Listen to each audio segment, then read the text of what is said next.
This is a spectator code of the number. It is important that all spectators on a football Victoria FB approved fixture are able to enjoy the match in a safe and comfortable environment. Accordingly, each person present at a FB fixture must A. Respect the decisions of the match officials. B.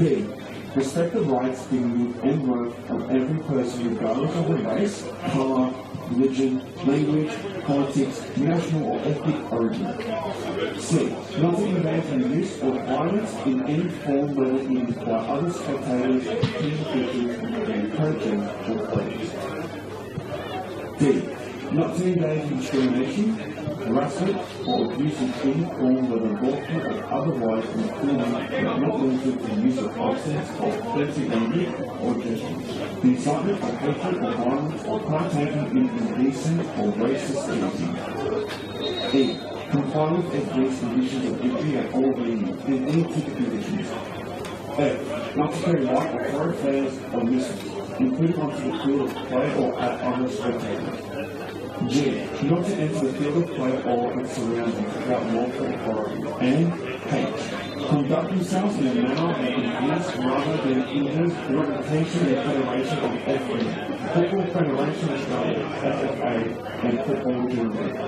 Any person who is not compliant with this code or who is in the opinion of the club and or FB causes or is reasonably likely to cause disturbance may be convicted in venue and believed from the official notice on behalf of FB.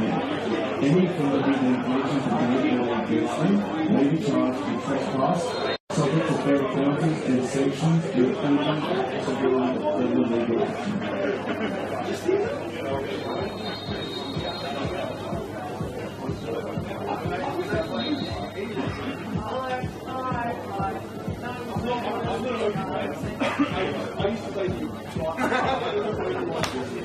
What is to the team of tomorrow nights?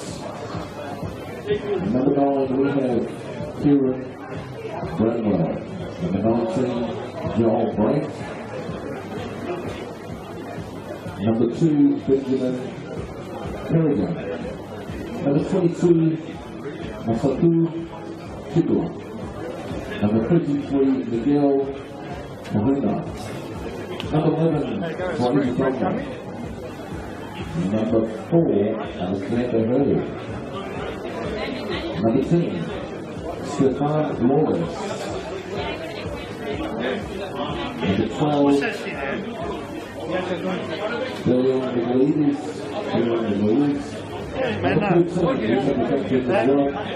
Ragazzo che io sta piazza. Chris Oakleigh. Number 8, Steve White. That's the young Knox team. One boom over Kansas. Number 2, Roy Lewis. Number 22, Matthew Lynch. Number 1, number 3 minutes from Milwaukee Park. Number 10, Joe Guest, the captain. Number 4, we also have Jordan Hall.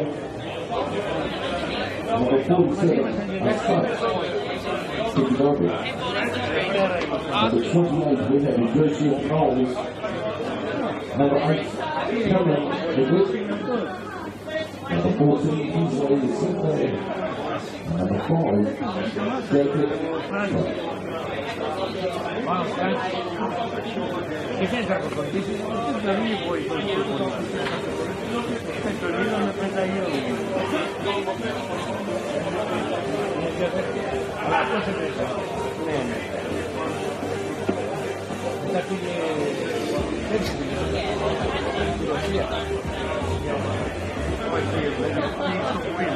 poi la poco dopo di chirurgia. Και μετά από την πέρα και στο Brisbane. Από τη Ρωσία το πίνω Πατράκος.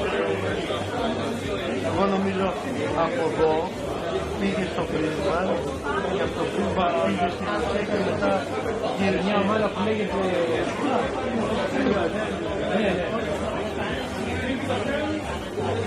Θέλω να σε πω ότι διάλυσε για αυτό. Η καριέρα του δηλαδή η κράτησε πολύ. Ένα χρόνο με το Γιώργο. Γύρισε πάλι πίσω. Άλλαξε πολλές φορές. Καθώς γύρισε από Ρωσία, άλλαξε πάρα πολύ. Πόσο μάλιστα. Έπαιξε στο Brisbane, έπαιξε και κάρα στο Brisbane και μια άλλη ομάδα. Στο Chile δεν έπαιξε πουθενά. Το Brisbane και Melbourne. Στον Αλέξανδρο. Καλά, στον Αλέξανδρο έπαιξε στο τέλος. Έπαιξε και στο... Ποια ομάδα έπαιξε? Στο Sydney δεν έπαιξε με καμιά ομάδα. Εδώ ήρθε στο Victory, το Μακάθι, και στο Melbourne. Και από το Melbourne στο τέλος. Μετά σταμάτησε και βγήκε στις μικρές.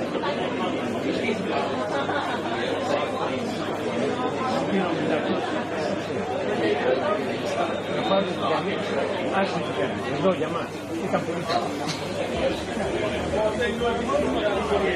Και στο Brisbane που τον βλέπαμε, και εκεί ήταν πολύ καλό. Κοίταξε, αυτός είναι η αυτός είναι από τα μοντέρνα μπακ.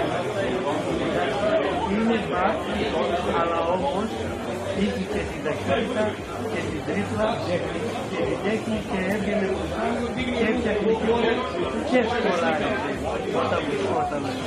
Αυτός ήταν και ένας έτσι ο μπακ ήταν εκεί το 23. Εγώ και χθες το βράδυ τους είπα. Νομίζω μέσα όπονα. Όχι, αλλά δεν είδα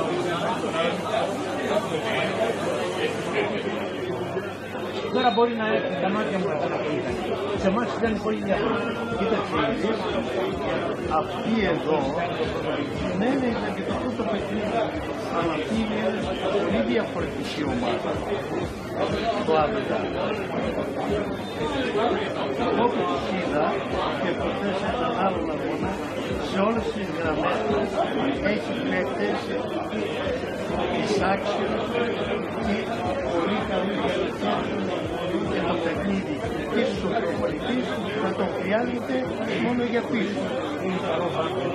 Έτσι, για πίσω και μέχρι το χέρι. Και εμάς όταν τον έπαιρνε τον πόλο, τότε τον έπαιρνε το μαλλιές και πόλο. Διαβρύθηκε πολύ. Έκανε ο πέφτος παρόμετρο για μας. Ναι, γιατί έπαιζε αυτό στην ομάδα του. Είχε αυτή την ώρα το κεμπάου που είναι.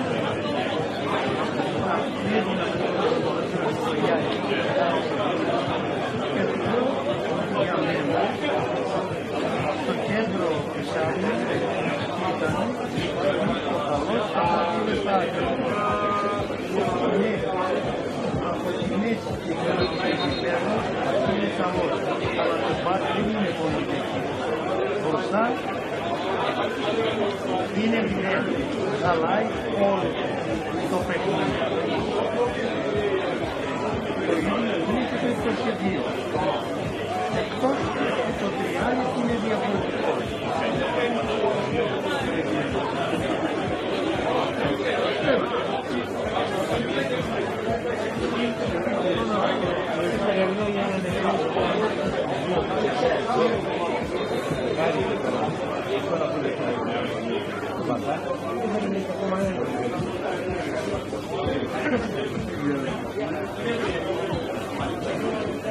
Αλλά είχαν πει ότι είχαν πήρε ένα κύλα και τον διαφημίσανε τέτοια πολύ αυτό, αλλά είπαν ότι ήταν τέτοιο, ο τραυματίας. Τώρα δεν ξέρω. Θα μπει, δεν θα μπει, θα είναι στο μάλλον. Α, μπορεί ο Εγκλέδης που είναι το 22. Γιατί αυτός Εγκλέδης.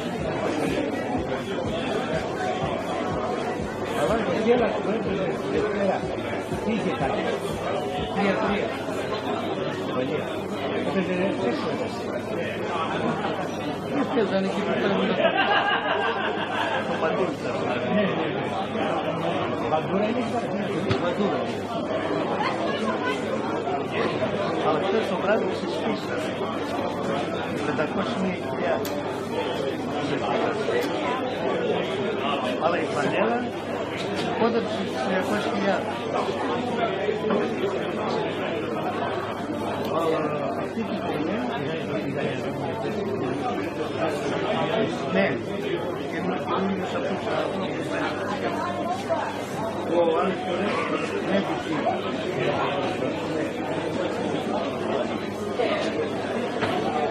Τώρα υπάρχει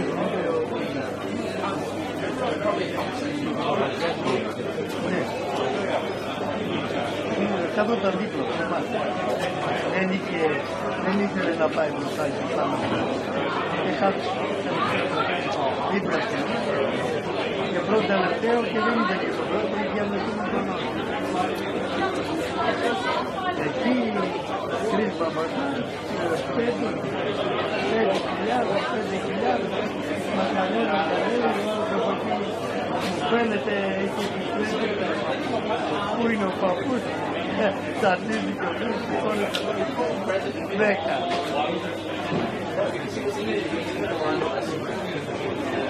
Αλλά ένα άλλο πράγμα δεν θα το συζητάμε τώρα. Είχαν 28 παιδιά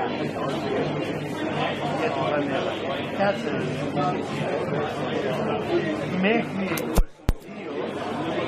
22 λένε που είναι από έναν παίκτη, από δύο παίκτες. Κάτσε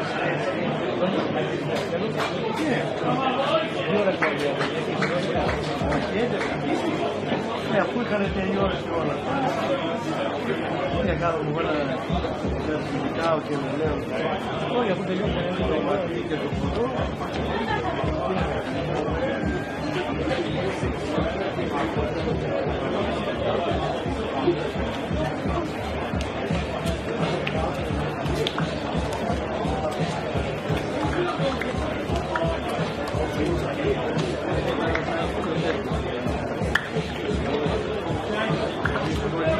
Thank you.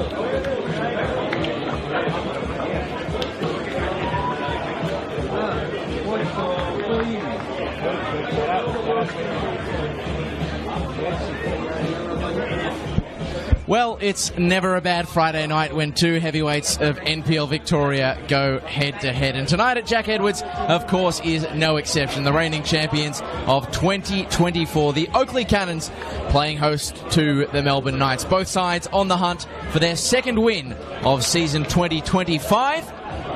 Chris Taylor's team of champions returning home after tasting victory for the first time in the new campaign last week.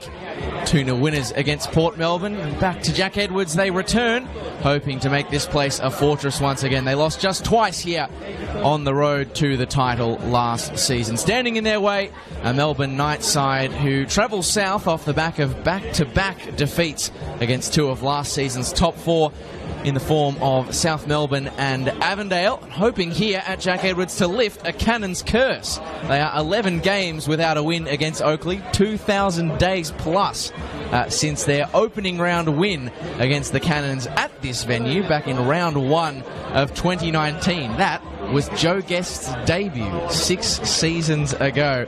It is one of a number of barren runs against the big boys for the Melbourne Knights, so they are out for a massive scalp this evening. Is that on offer? Well, we have the privilege of getting to find out here this evening on NPL Victoria YouTube. Great to have your company, Lockie Flanagan, alongside Ed Gooden. Great to be with you here, Lockman, and yep, that stat of 6 years since a Melbourne Knights win over Oakleigh really does boggle the mind.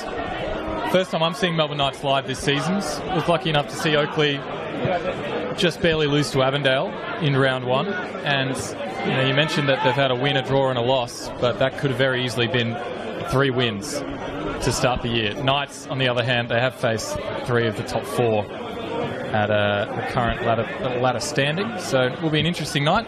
Most interesting thing so far is the peppermint kit for Melbourne Knights. Yeah, it's certainly an eyebrow raiser. We did see on the way in here to the 23s that the youth side were wearing this.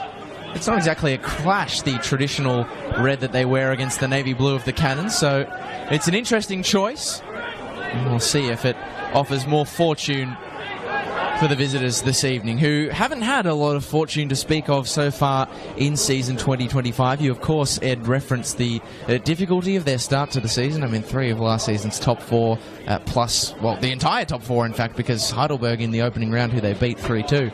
But hasn't been made any easier by a spate of injuries as well. We saw Josh Carrance walking around pre-game on crutches. Our understanding is he's been lost to a season-ending ACL injury. Leo Marzi has also sustained a knee injury.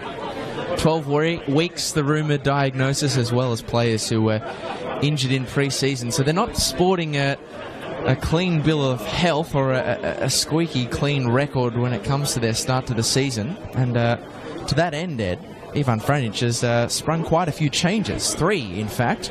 Kane Shepherd, Anthony Dizelle and Stefan Brestovic all dropping to the bench. Fraser Dunlop, who I thought was quite good off the bench against Avondale last week. Obviously, the scorer of the solitary goal in that 3-1 defeat comes in alongside Dion Nicolaides. And perhaps the most eyebrow-raising change from Ivan Franic, Ed, is that of Joel Brandt, who hasn't even been in the matchday squad at all this season and is picked to start tonight against the reigning champions. Just throwing him straight in and swinging the magnets around here, Lockie. We were discussing the potential structure here for Melbourne Knights. It does look like outside of possession they're setting up in a possibly a back 4, rotating back 5. Here is Kingsley Sinclair. Back to one of his new teammates in Matthew Dench, former Charlton Athletic youth player.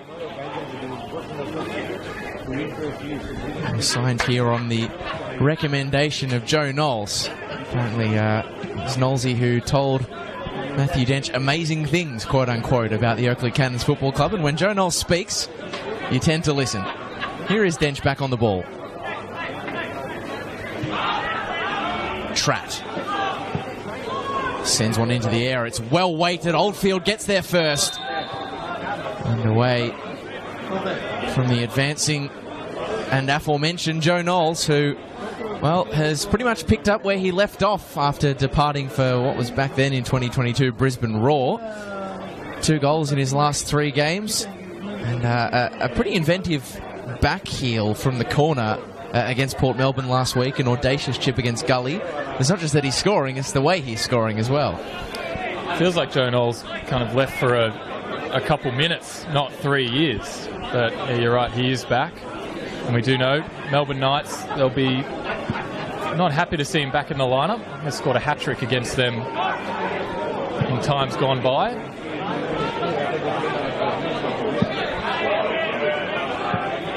Back in the Doherty Cup, I think you might be referencing. So.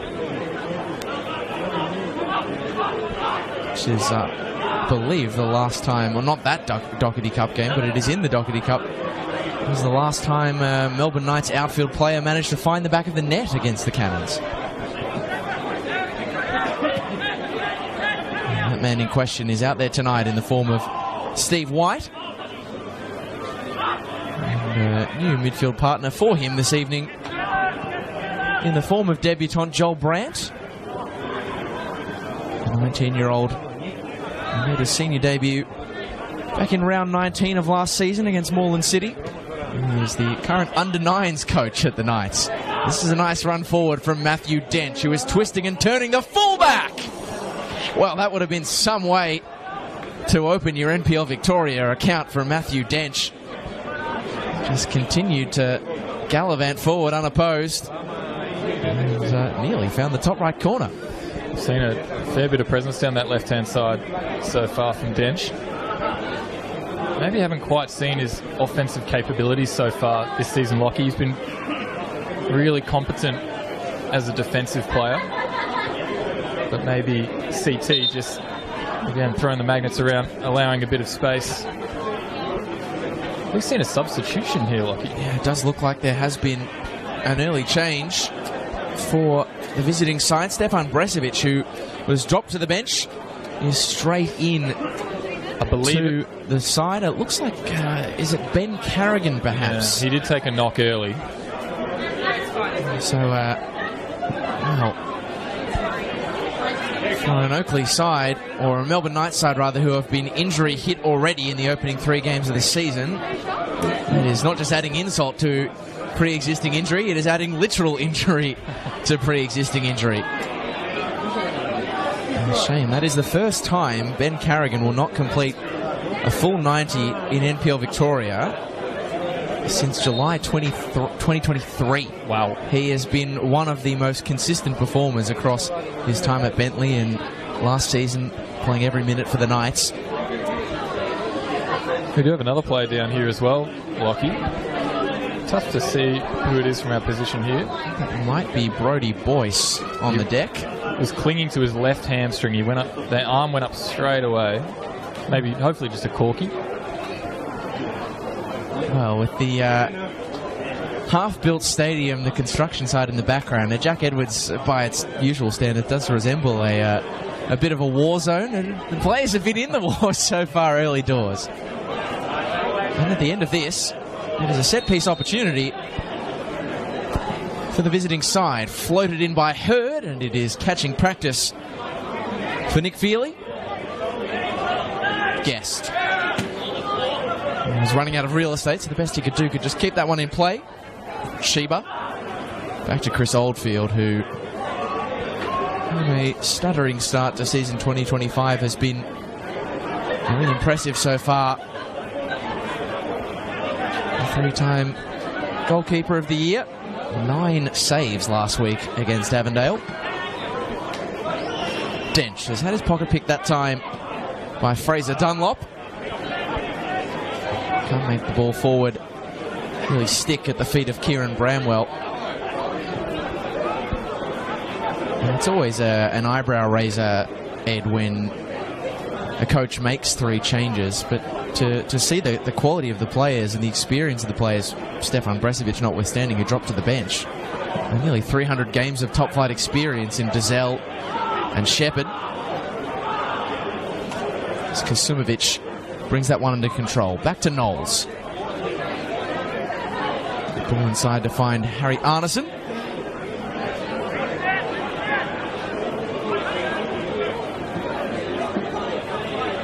It is as you'd expect. The Cannons taking the bulk of the ball in the early knockings. And Joel Brandt falls foul of the referee's whistle for one of the first times in his fledgling NPL Victoria career.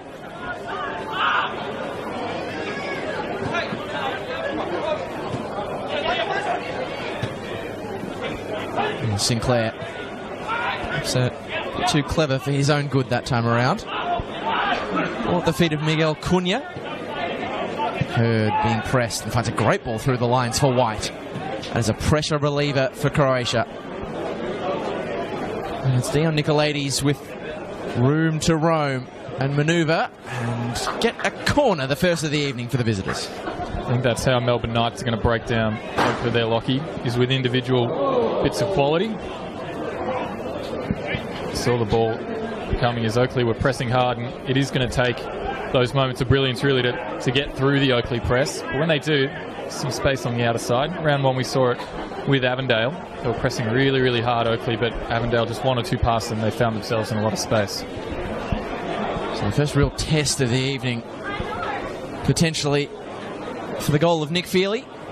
So it's looped high towards the back stick, and it is left tantalisingly at the edge of the penalty area for the new man, I fancy, in Joel Brandt. It's a great corner in from Alex Hurd. High and looping. It looked like a gust blew it across. It's not a huge wind tonight, Lockie. I think it was just a natural curve on the ball and falling favourably. Oakleigh doing well to get men in front.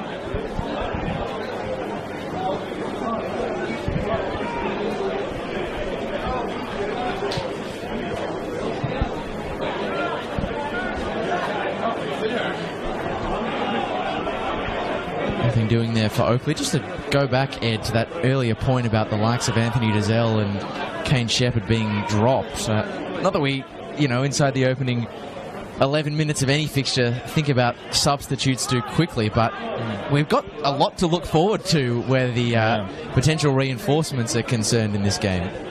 The likes of Alex Salmon and Kane Shepherd, two of the all-time NPL Victoria top scorers, just sitting there. Interesting to see Alex Salmon on the bench. He did come on last week, if not for just a 20-minute spell.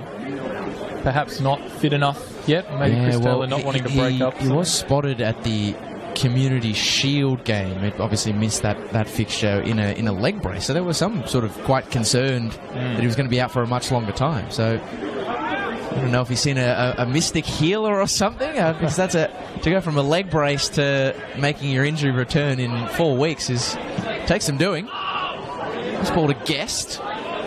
Just had it poked away from him by Steve White.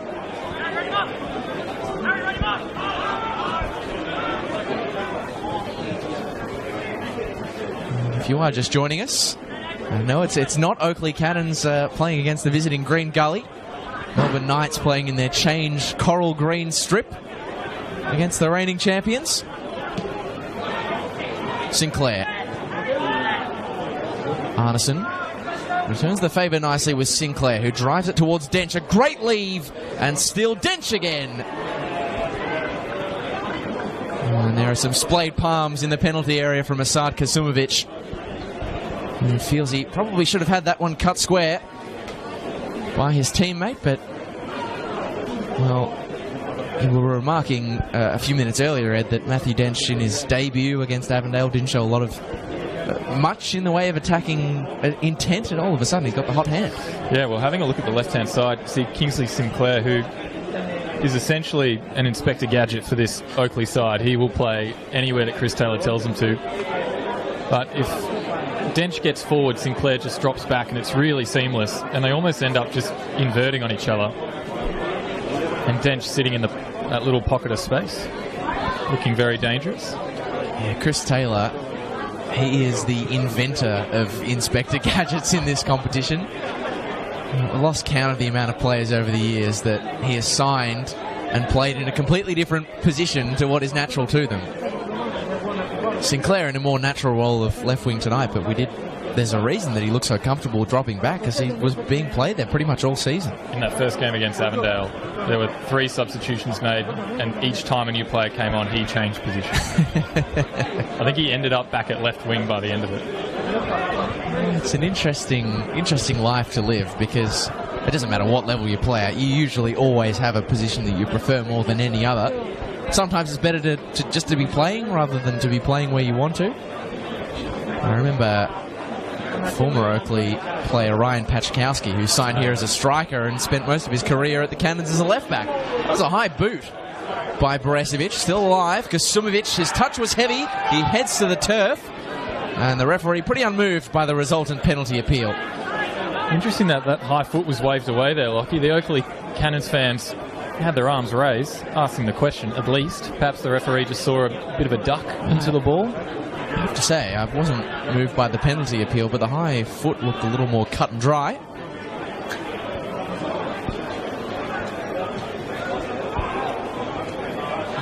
Bramwell couldn't trap that one. Looked to have come off a hand. The referee allows play to continue.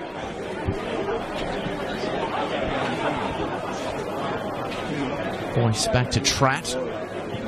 Or rather, Jordan Hall, I should say. Now it's with Tratt. My two former A-League Central defenders signed last season for Oakleigh mixed up. What an addition they have been, as they free up their attackers to try and make magic happen at the other end, but that time it's shown pretty comfortably over the line by 21-year-old Alex Hurd. The son of a gun. Yes. You mentioned Lockie Jordan Hall. He's the last player to score against Oakleigh Cannons in a Melbourne Knights versus Oakleigh fixture. And he plays for Oakleigh. Are you going to spell it out for the people at home, or you leave them to do the maths? Yeah, I'll leave them guessing. I personally thought it was Owen goal on the score sheet for Melbourne Knights that day, but he's since departed for pastures anew. That is a joke for those who we've confused at home. Hall, the scorer of an own goal last time these two sides met in a 3-1 win for Oakleigh. Alex Salmon at the double. And Preston's Oliver Kubele, the other scorer. He's, of course, in action tonight in a very tasty fixture. North in Bundoora, Heidelberg United. Oh, lovely little jink there from Stephen Lawless.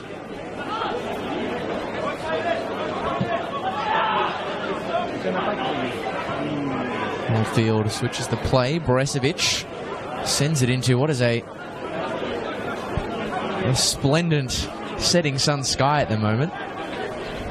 Certainly a shepherd's delight kind of vibe if you can spot the red off in the corners. It's the only downside of this new grandstand, Lockie, is it does block that lovely sunset just a little bit. What a addition it will be once it's up and running. It's already looking very imperious, the multi-million-dollar structure. Still in the works, as you can see. Knowles. High ball. Kasumovic was ready and waiting, but it was a good touch in the end from Miguel Cunha to nip it in the bud. Cunha has had his fair share of defensive work to do since arriving from Susense in native Portugal. 19 clearances already in the heart of that Knights defence.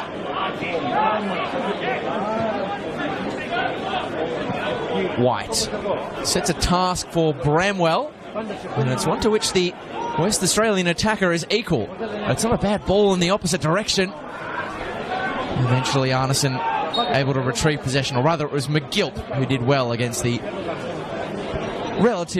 in relative terms, inexperience of Joel Brandt. Oakleigh have had more of the possession so far, Ed, but I think this has been the worst showing early doors from Melbourne Knights. No, they've looked really clean, and it's really been in the heart of midfield. You mentioned Joel Brandt just earlier. One of those players, I think, who might slip under the radar, but has an impact just with his positioning, his quality of touch. This man on the right-hand side as well, Lockie Alex Hurd. I know he's playing right back, but it really wouldn't surprise me if later in his career he moved into midfield, because his quality on the ball is really obvious to see. And again, being at right back, a lot of the work that Knights do in transitioning up the field is done through that area of the ground, which I think is an obvious thing just to exploit his quality. Guest takes that one in stride. Kasumovic laid it down nicely for Knowles. He was muscled off it illegally, in the opinion of the referee. Steve White not best pleased because he's given up a free kick to the Cannons in a, well, with their attacking riches, a position of some promise. It's one of those free kick positions as well, Lockie, that you're almost grateful it's a little bit further out. Gives you a bit of time and space to get the ball up and over the wall. Well, will it be a long queue of people ready to try and challenge Joe Guest? It certainly doesn't seem that way. Perhaps privy to his impending milestone should this one hit the back of the net. Currently sitting on 49 goals. The Oakleigh captain in what is appearance, or NPL Victoria appearance, number 129. So 4 in the wall for Chris Oldfield. And it is Joe Guest! Oh! It's Joe Guest! Excellence again! That is some way to bring up half a century of NPL Victoria goals. He just keeps getting better, does the excellent Englishman. It's a fantastic free kick, Lockie. Again, enough time and enough space with the position of the free kick to get it up and over the wall, but I think it was the angle that maybe threw Chris Oldfield off when he was setting up that wall, because it was difficult for him to pick a post. Did he place the wall on the left-hand post or the right-hand post? And he may have picked wrong as Joe Guest went down to Chris Oldfield's left side, and just an awkward bounce in front of him, I think. And it may have bounced first and then gone over the top of his hands. Chris Oldfield would be unhappy with that one, but nonetheless, a quality strike from Joe Guest. Well, the more things change, Ed, the more they stay the same. 6 years and 8 days ago, 15th of February, Joe Guest played his first game against the Melbourne Knights, scored his first Oakleigh goal. First game of the season against the Knights some 6 years later, and the end result the same. And that is now 50 for the attacking midfielder in the back of the net in NPL Victoria. Former gold medalist. And they are 6 years in a Cannons colours that have flown by, because he has been a joy to watch week after week. Kasumovic looking to do it all himself and covering across nicely Stefan Boresevic. I do say that that's a bit of a bitter pill to swallow for Melbourne Knights, because that, as you were saying just minutes before the opening goal of the game, they've been up to their necks in this one, I dare say. Yeah, they won't be happy with that. I mean, that's just what happens against Oakleigh sometimes, isn't it, Lockie? You do just encounter moments of quality that you can't really do much about. But Knights, they're just going to have to knuckle down here and maybe get to half-time with the scoreline where it is, and just try not to let Oakleigh build too much momentum, because we know as well how Oakleigh can just snuff the life out of teams. Ball from Knowles. You are right. They can, especially when they get that first goal, they're such a good sort of transitional threat. They move it so quickly. They attack with intent. They're the kind of team that if you allow them to, they can add a couple of goals on you pretty quickly. I saw Joe Knowles with that ball in as well. Haven't seen too much of him tonight either. A lot of the attack from Oakleigh has been down this commentary side. So guess the goal scorer.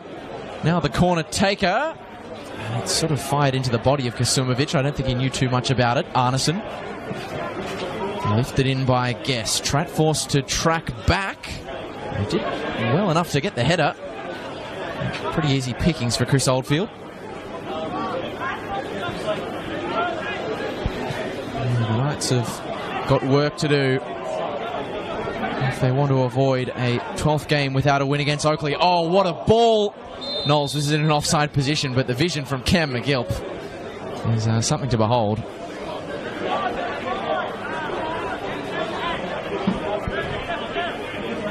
It's not been a favoured opponent for the Knights in recent times. Cannons have won 12 of the last 20 in all competitions. Knights just 3 in that stretch. If they lose tonight, it'll be the longest winless run against any NPL Victoria opponent.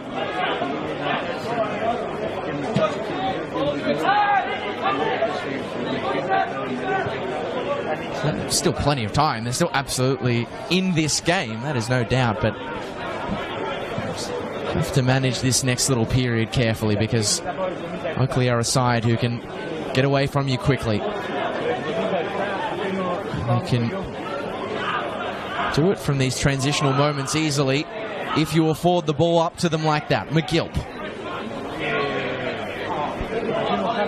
sauntering forward, the defensive midfielder. All of a sudden, the Cannons with an air of control as we enter the 25th minute at Jack Edwards Reserve. Joe Guest, the opening goal scorer. And what an opening goal it was from the 30-year-old.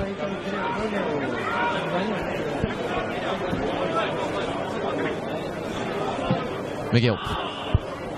Switch of play, well controlled by Knowles. Can't quite reward the onrushing run of Boyce initially, but now he has, and the cross into the middle was ready and waiting for Kingsley Sinclair, who just had to track back. Chance still alive, though, for the reigning champions. Played back to Dench, and at full stretch, Dunlop clears at the concession of a Cannons corner. Kingsley Sinclair finding himself in a position where if he was just maybe 3 or 4 inches taller, he'd be banging that one in, but mentioned just earlier how Joe Knowles hadn't seen much of the ball, but it's that interplay down the right-hand side, which has now made a couple of chances here for Oakleigh.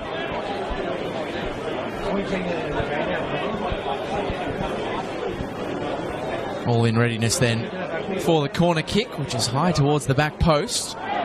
Comes down for Kasumovic! Well, the Knights' defence froze. They were waiting for a handball call that never arrived. I reckon there would have been a bit of controversy about it had that one bowled to the back of the net, and it wasn't far wide from Asad Kasumovic. Yeah, Asad Kasumovic, who, if you just watch him, his pressing is really such a strong part of his game. But when he's on the ball as well, he just managed to squeeze out a couple of chances. We saw him score in round 1 against Avondale to kick off the season for Oakleigh. But when he finds himself in tight spaces, Lockie, he kind of surprises you a little bit with his kind of quick feet. Of course, prior to that Joe Guest goal, the only player to find the net for the Cannons at home so far this season. It was a nicely constructed goal against Avondale.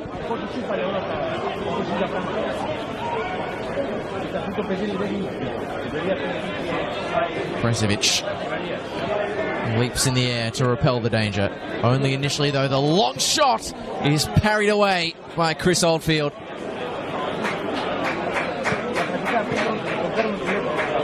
34-year-old called into action again. And across comes Matthew Dench to take the resulting throw.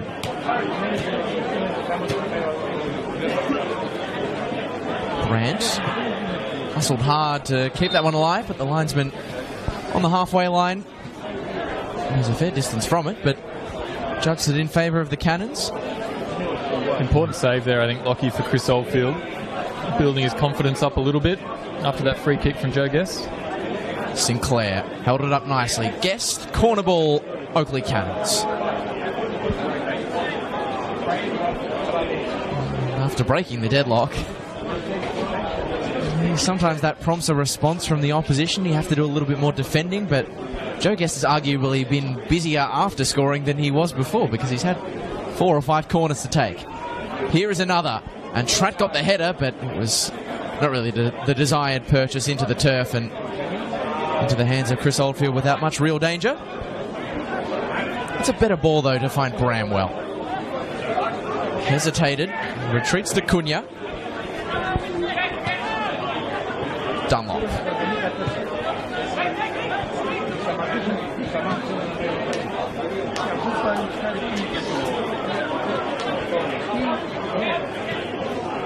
Here is Alex Hurd for Melbourne Knights. They look to pick the gap in this Cannons defensive line that is set into their shape at the moment. Since the opening goal, this is really the longest period of possession we've seen for the visitors. Over the top it goes, in search of Bramwell. Sheba muscled under the ball, all legal in the eyes of the referee. As Knights continue to probe without much in the way of attacking purchase. Picked up though by Sheba, but just too eager in his intent to win back the ball, and a pressure relieving free kick for the Cannons, who are managing things pretty professionally at the minute. Yeah, we saw that long ball over the top. It's really the only option that Knights have. We saw earlier from the corner, Knights moved it really quickly through Chris Oldfield, but Oakleigh, the work rate to get back and to get players behind the ball just stunted any movement from Melbourne Knights and any opportunity to get a fast break opportunity. And then when Knights settle into possession, Oakleigh, their line is actually relatively high, but they just have so many players behind the ball. There's just nowhere for Knights to go. It's tough stuff to try and work out in the sophomore season for Ivan Franjic at the Melbourne Knights. A lovely turn in midfield from McGilp. And that's allowed Joe Knowles a bit of space to roam and drive. And he was searching for that advance of Joe Guest. Chris Oldfield read it well. I think of significant concern as well, Ed, for Ivan Franjic. Kieran Bramwell, who in previous weeks has had a bit of aerial support in the form of the 6 foot plus Kane Shepherd, is cutting a fairly isolated figure at the top of this formation for Croatia. Yeah, there's not much he can do. I mean, the delivery hasn't been outrageously bad, but you've got to be a pretty serious player to just do it on your own. From Hall, delicately done by Dench. That's great football from the Cannons. Interesting that Joe Knowles has swapped over to the left wing here. He's always moves with an air of class. Hopefully he's number 28. How glad they are to have him back for the new campaign. Here he is again, trying to get too fancy that time. Back heel for the advancing Harry Arneson.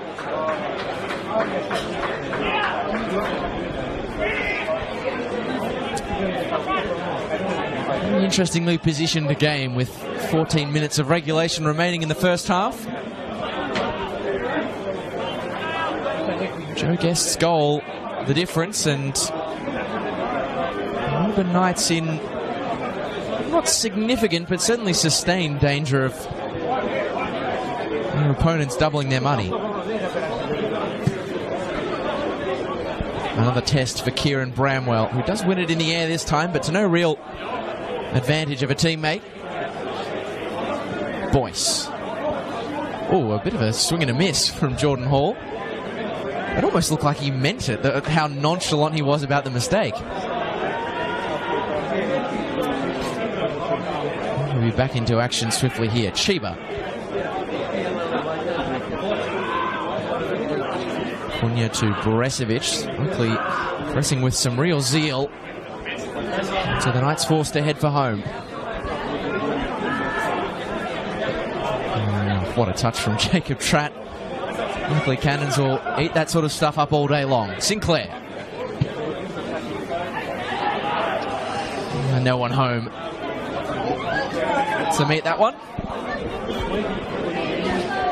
I think if Ivan Franjic is looking at how he's going to unpick the Oakleigh lock here, Lockie, I think it has to be in the midfield and how they're transitioning it from Chris Oldfield, not even into dangerous positions in the final third, but just something for Joel Brandt and co to do with, because at the moment it's they're passing it around the back and then hitting a long ball over the top.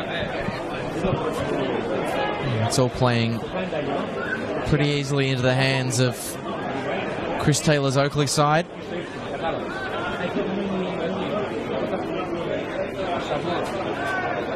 It is hard to know to what extent you should judge coaches, particularly in the case of Ivan Franjic, a storied playing career, 20 caps Socceroo, World Cups, A-League titles. But, only 20, 25 games into his coaching career up against the might of Chris Taylor in Victorian football head coaching appointment number 625.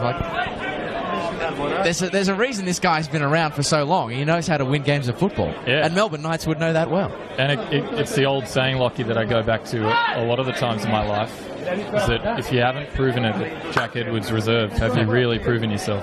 It's not quite the cold, rainy night at Stoke City adage, but it's good. It's got legs. It's actually a warm, balmy night. And if you're not here, where are you?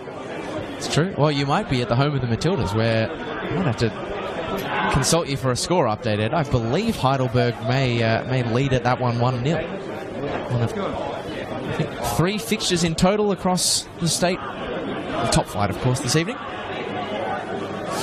Ooh, risky stuff. Picked off by the Cannons. Kasumovic in for Knowles, who chops it back, but there was really no one ready and waiting to pick up what the Oakleigh live wire was putting down. You are right, Lockie. Heidelberg leading 1-0. And Dandenong City with a 1-0 lead over Hume at half time. Wow, okay. Out at Frank Holohan? I believe so. Lambatarides with the goal. 2-2 for George Lambatarides. An ungainly up and under from Miguel Cunha. Dench. It's always funny when players go to the turf and reach out with their hands for the ball, particularly when, as in that case from Ugur Arslan, the referee, the whistle's delayed. And some real confidence to try that. Good hustle by Joe Knowles to regain possession for the Cannons. The reigning champions having this Friday night fixture all their own way at the moment. Hall. For Brodie Boyce. His 3rd season now at the Oakleigh Cannons. He's barely missed a minute. Since signing from his native Queensland.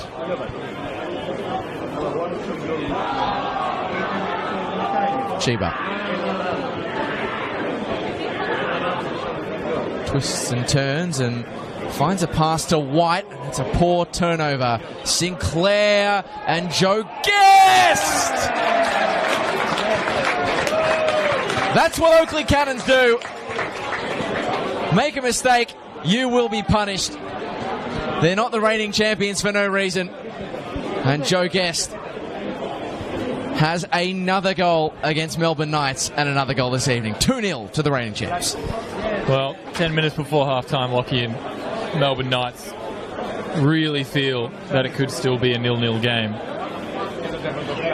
Steve White, the last player to score a goal against the Oakleigh Cannons for Melbourne Knights, unfortunately giving the ball away, as he said, in a position that Oakleigh are going to score from 10 out of 10 times, especially when Joe Guest is the one on the end of things. It's a situation from which the Knights can only have themselves to blame. I mean, take nothing away from the finish. There's another easy on the eye goal from Joe Guest. 6 now against Melbourne Knights, going at a rate of 1 a year against his opponents.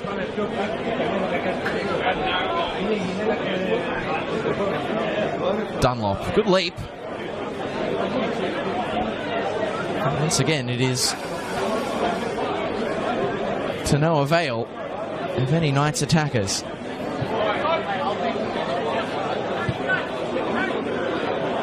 It's something that is maybe becoming a bit of a frustrating trend for the Knights so far in season 2025. I'm reminded of the goal they conceded against South Melbourne, the 3rd and final in the original Melbourne derby. They had literally just scored to get themselves back in the game and turned it straight over to South Melbourne to allow them to score basically off the kickoff. Having regained possession, turned it back over, and within a minute of making the game a contest again, they were 3-1 down. It's frustrating because, again, Melbourne Knights, they've looked capable this evening. They've looked good. Cross from Knowles. Rising was Sinclair. Couldn't hits the turf as though there was some contact with his head in hope of a free kick. Got a goal kick. Can't say I saw much in it from Kingsley Sinclair, but you might have seen it differently, Ed. No, it's tough to tell, to be honest. He got up high, Kingsley Sinclair. Yeah, again, Lockie, like you can take a lot of positives from this game for Melbourne Knights. I think defensively they've looked sound, despite the 2 goals. When they've moved it forward, when they've had an opportunity to do so, they've looked dangerous. Kusumovic, great use of the body to hold off the on-rushing Knights defenders who converged from every direction. And you have to be careful that they're not picked off in this sort of situation again, because 2-0 into the halftime break, Ed, is workable. 3-0 against the state's best team based on last year's metrics. That's pretty much lights out. Yeah, I would say so. And it's the press, Lockie. It's devastating, really. And Oakleigh, I think they're trained so well to see blood and to go after it. It looked like a rolled ankle to me. We'll keep our eyes on the health of Kieran Bramwell, who nearly robbed the ball of Jacob Tratt. Knowles, cheeky. Chris Oldfield saw it all the way. Kieran Bramwell back to his feet, but not looking super limber at the moment, it must be said. Maybe more injury trouble for the Melbourne Knights. Really, it's a frustrating one, the mounting scale of their injury crisis so early into the season. Even before the season started, the likes of Steve White, Dion Nicolaides, Anthony Dazelle, who's on the bench, all injured in pre-season. There's Tom Werndl as well, who's in the Jack Edwards grandstand alongside us this evening.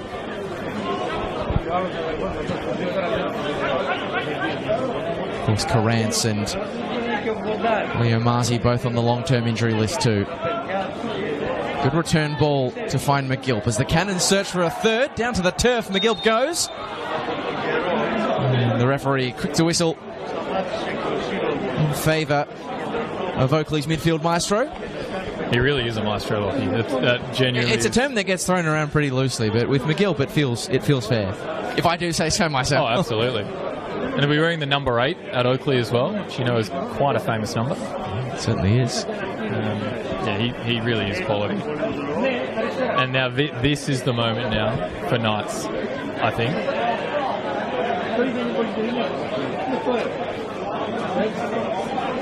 Yeah, if you're fancying yourself a second half fight back, you want to be seeing out a situation like this. Absolutely.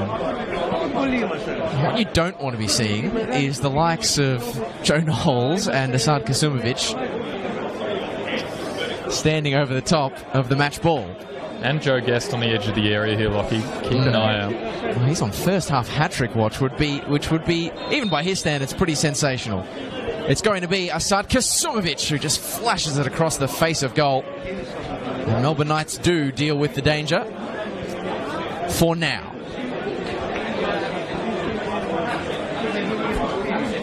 I have to say, I don't know if it's just the construction on the other side that's making a difference, but it's a pretty solid crowd in at Jack Edwards this evening. Yeah, plenty against the fence, plenty behind the goal on the left-hand side of your screen.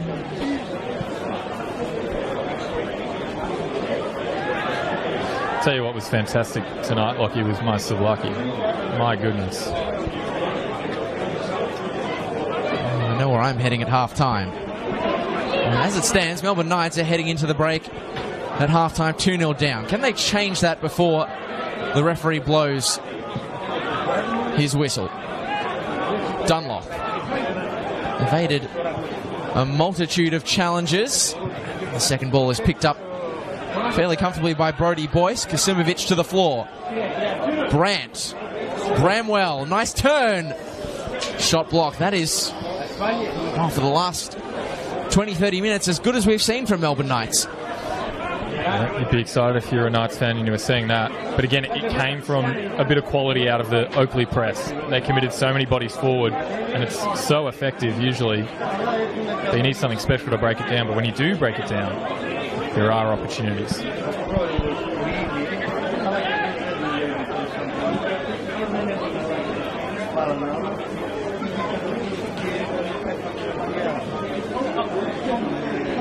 Brezovic into the final minute of regulation. Steve White, no doubt looking to atone for that errant pass that afforded Oakleigh and Joe Guest a second of the evening. It's very much a hopeful ball from Cunha, and you can see a few of his teammates just maybe questioning the decision of launching it forward to the fairly diminutive Masato Chiba.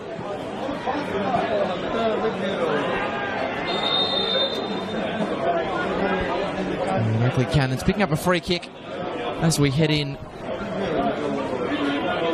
We get set to head in to first half stoppage.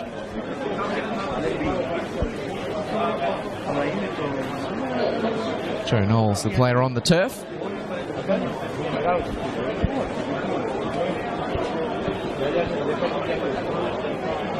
When he hasn't been floating his way around the pitch with a magisterial presence, he's been getting fouled quite a lot by Melbourne Knights. 2 minutes of stoppage time added on to the first half. Oakleigh in the ascendancy. Dench. Is that a good first half? Yeah, it's been a little bit quiet since his kind of the first opening 10 minutes, but he's looked solid. Boyce. Keeping an eye on Joe Knowles here, still moving a touch gingerly on the right wing. That is just a fantastic pass from McGill. Hurd was, well, that was much like his father. That was some serious attack on the footy for the son of an Essendon legend in James. A hard ball get at Jack Edwards reserve. He didn't learn that from football, I can tell you that much. Dench. Oh, lovely interplay, but the offside flag was up against Joe Guest. It's not just that they're 2-0 up, Oakleigh.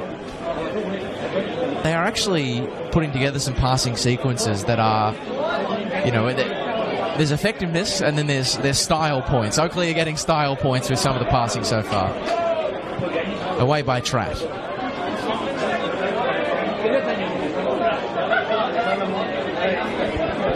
One last roll of the dice for Melbourne Knights.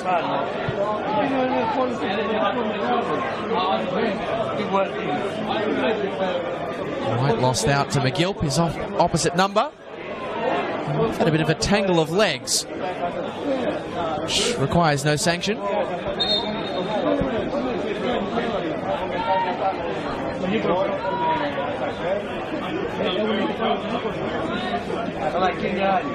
Hurd looking for Bramwell. Tratt wins the aerial battle again. McGill clears, and it's half-time at Jack Edwards Reserve. Oakleigh Cannons in control as we head to the break. And as is so often the case here at Jack Edwards, it is their captain, Fantastic, who has been pulling the strings. 2 goals in the opening 45 from Joe Guest. One, a brilliant free kick to open the scoring. The other, a gift handed to him by his midfield combatant in Steve White to make it 2. Leaving Melbourne Knights, who have been in the game, Ed, on the balance of play with quite a lot of work to do with 45 minutes to play against the reigning champions. Yep, they've had their moments, but unfortunately it's the moments of perhaps a lack of concentration in defence, perhaps a combination of the Oakleigh press as well, which we saw the second goal massively contributed to. The first, as you said, a bit of quality from Joe Guest, but perhaps a few changes to be made for Melbourne Knights, especially in the attacking zones. Not a lot on offer in terms of target men. Maybe they need to move some things around. Well, it is looking odds on for Oakleigh as we enter the interval, but there is still plenty to look forward to in the second half. The presence of two of NPL Victoria's all-time top goal scorers, one on either bench, looms very large. 45 minutes played at Jack Edwards, Ivan Franjic's side with the work to do. The halftime score, Oakleigh Cannons 2, Melbourne Knights 0.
Tani creo que esto va.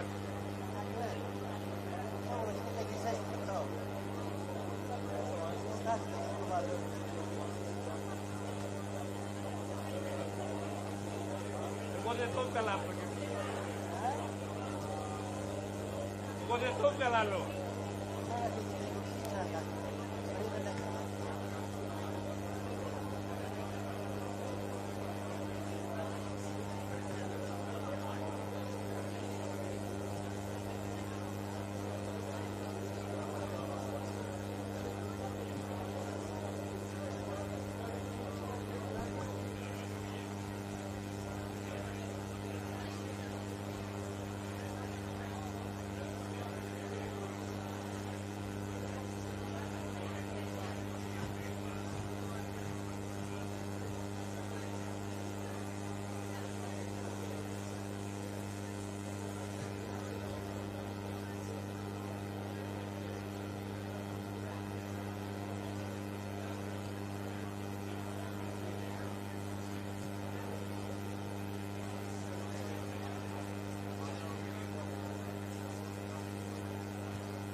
να εκδηλώσουν χωρίς εταιρεία.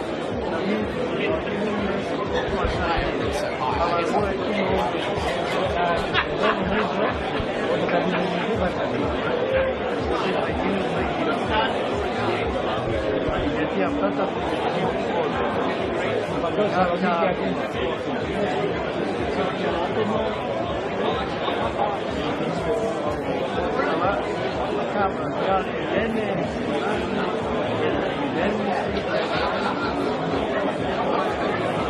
και εγώ λέω, μα μετά από αυτό το αρχείο, αυτό το πρόγραμμα γίνανε εκλογές. Γιατί δεν τον δώσανε δρόμο που ήτανε πάνω. Τώρα τι θέλεις να το ρίξεις.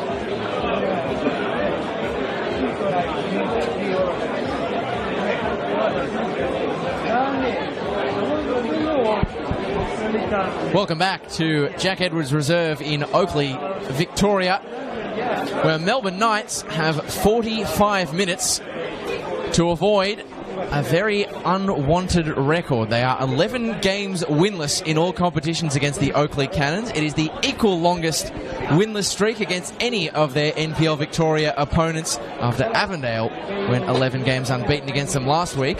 A 12th would be the most of any other side in the NPL Victoria, and it would be stretching well into a 7th year without win against the Melbourne or against Oakleigh Cannons for the Melbourne Knights. So plenty of work to do for Ivan Franjic's side. 2-0 they trail, courtesy of a brilliant brace from Joe Guest, who marked his 50th Oakleigh Cannons goal, a half century, with a very swift 51st. Lockie Flanagan and Ed Gooden back for the second 45, which has started swiftly with an Oakleigh Cannons corner. It is repelled at the first time of asking by Kieran Bramwell. Sheba contested but missed it. And Joe Guest watches that one roll out of play on this, his 129th league appearance for Oakleigh, which puts him equal with another club legend in Dean Piemonte, 6th in the all-time Oakleigh Cannons league appearance list. Another milestone for him. Overtakes Bill Damianos. Up next, Juan Nilo on 133 league games for Oakleigh. Been a lot to like if you're Joe Guest this evening, Ed Gooden. Absolutely, Lockie. A lot to like if you're any member of the Cannons, and there could be more to like here. Sinclair into the middle. Questions of a handball waved away by the referee. Hurd launches it in the direction of Bramwell, who had many of these sort of difficult and forlorn battles against the towering central defensive unit of the Oakleigh Cannons, Jordan Hall and Jacob Trapp. A combined might of some 350 plus centimetres. Do you have Jacob? How tall is Jacob Trapp? 190 centimetres. Oh, that's reasonable. He's well. He looks easy for you to say at what, 6'5", Ed? No, 6'4". Sorry, 6'5". It's not an easy thing to eyeball, as well, your estimation of Jacob Trapp has just proved. Yes. Here come Oakleigh. Asad Kasumovic. Back to Harry Arneson. Oh, a bit of shirt fronting. There's a bit of argy-bargy. Who was that between, Ed? That was...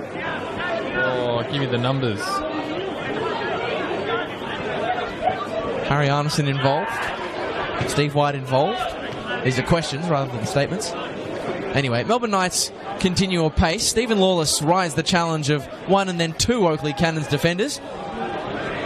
Well, it's the same result as many a Melbourne Knights attack this evening, comfortably back at the feet of Oakleigh. Sorry, it was Stephen Lawless involved. He's come out fired up, I will say. And it's unsurprising, is that probably is something that Melbourne Knights were lacking in the first half, was a bit of energy and a bit of fire, which we've seen have success against Oakleigh. Round one in Avondale, there was some argy-bargy, as you'd expect, with the amount of players toing and froing from each club. But just something maybe to unsettle the Oakleigh Cannons, get under their nerves a little bit. And as we say that, no changes from Melbourne Knights at half-time, which is perhaps a little bit of a surprise, considering the qualities that they have on the bench. You mentioned the fact that the attacking force was a little bit stranded up top. To have Kane Shepherd on the bench, who I would be very surprised if we don't see him at the 60th minute or earlier. Yeah, Dion Nicolaides going into the book there. Of course, Ivan Franjic was forced to make one substitution, use one of his windows in the first half, in the opening couple of minutes, when Ben Carrigan was ruled out and replaced by Stefan Bresevic. But of course, half-time's a free window. It doesn't cost you anything.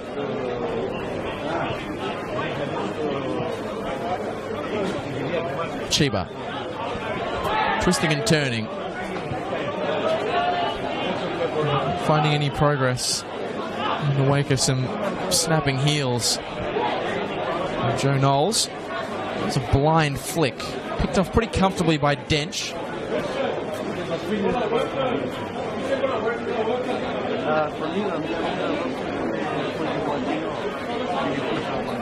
Certainly a little bit more fire and brimstone needed for Melbourne Knights in this second half. Lawless.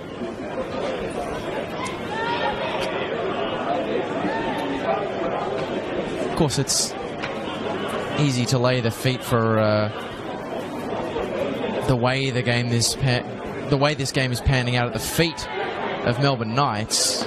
But we also can't take anything away from what Oakleigh are doing. They have been very impressive in this game, particularly from pressing situations like this. As Knowles has robbed the Melbourne Knights defence of possession. It's lifted into the box by Arneson, cleared by Stefan Bresovic. Haven't seen too many counter-attacking opportunities arise for Melbourne Knights this evening. Kieran Bramwell looking to change that. He hits the deck.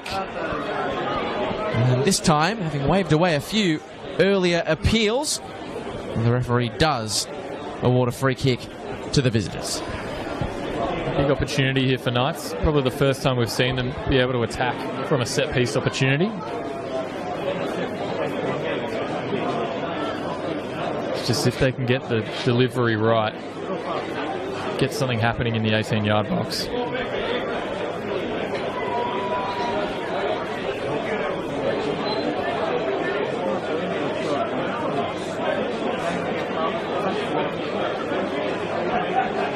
Haven't had a lot of joy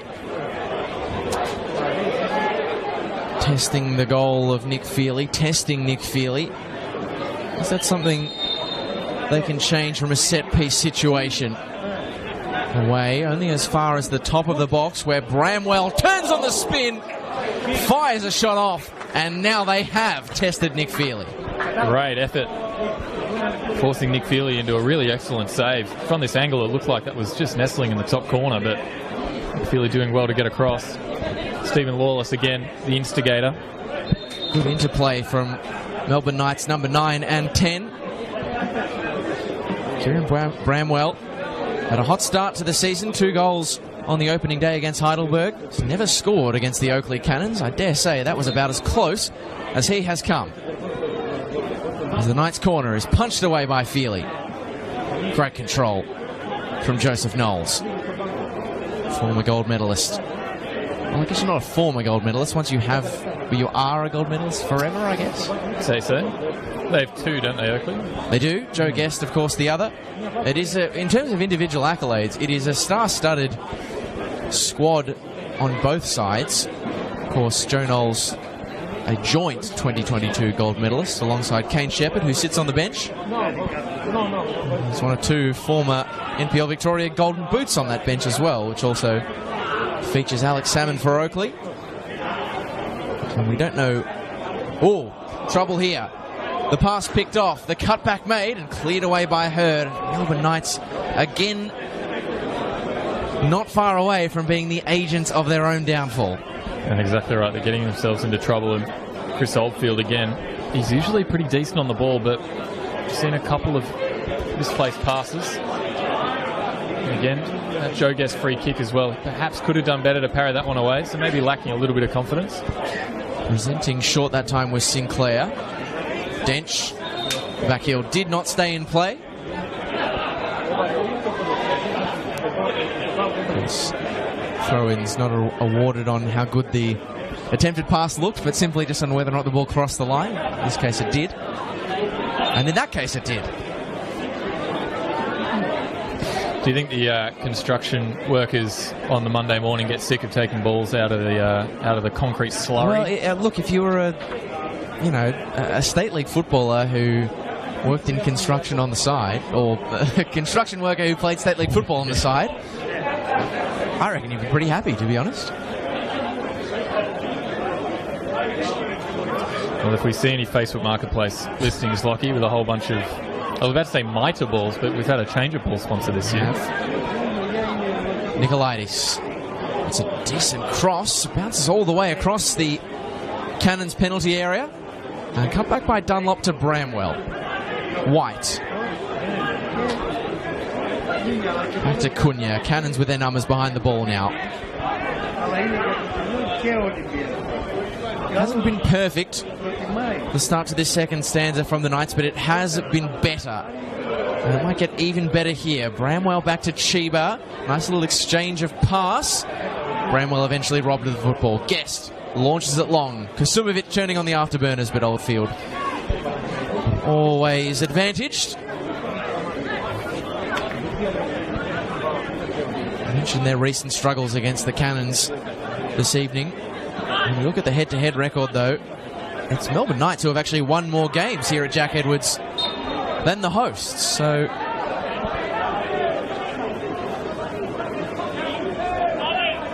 it is some piece of history that the Knights can potentially work with. As McGilp was brought to the turf by Miguel Cunha. Surprised not to see a card dished out for the Portuguese defender that time, Ed? A little bit lucky.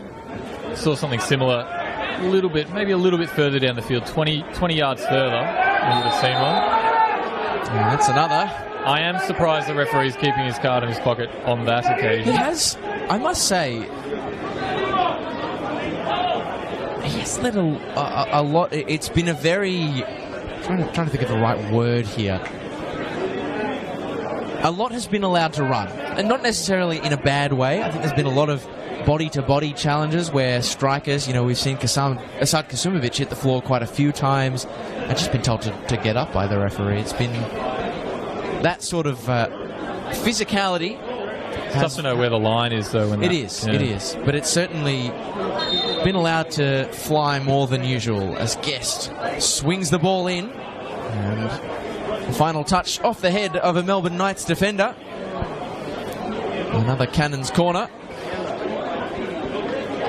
And if you're Ivan Franjic, are you starting to get nervous at the possibility? We know Chris Taylor in the years gone by doesn't make substitutions too early too often. But the likes of Connor Hampson, Alex Salmon, Adam Duratovic all sitting on the bench. This corner for the Oakleigh players to attack. Glanced away, McGilp. That might be another for the construction workers. Adam Duratovic, Lockie mentioned he's on the bench. Someone I'd really like to see a little bit more of. I mean, it's tough when you're an attacking player and you're sitting behind Alex Salmon, but with him being out, it would have been interesting to see him spend a little bit more time on the pitch. We know his quality, 14 goals last season for Melbourne Victory in the VPL 1.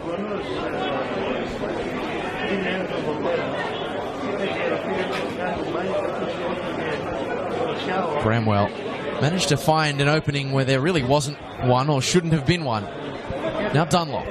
Plenty of numbers forward for the Knights here as Dunlop checks inside. Across to White. Steve White lines it up. It's a raking attempted challenge from Chiba. You can see how desperately Melbourne Knights are to stop the Cannons in these counter-attacks. As Sinclair turns on the Jets, leads Hurd on a merry dance. And there's yet another set-piece situation for Joe Guest to weave his magic. How was the ball from Asad Kasumovic there?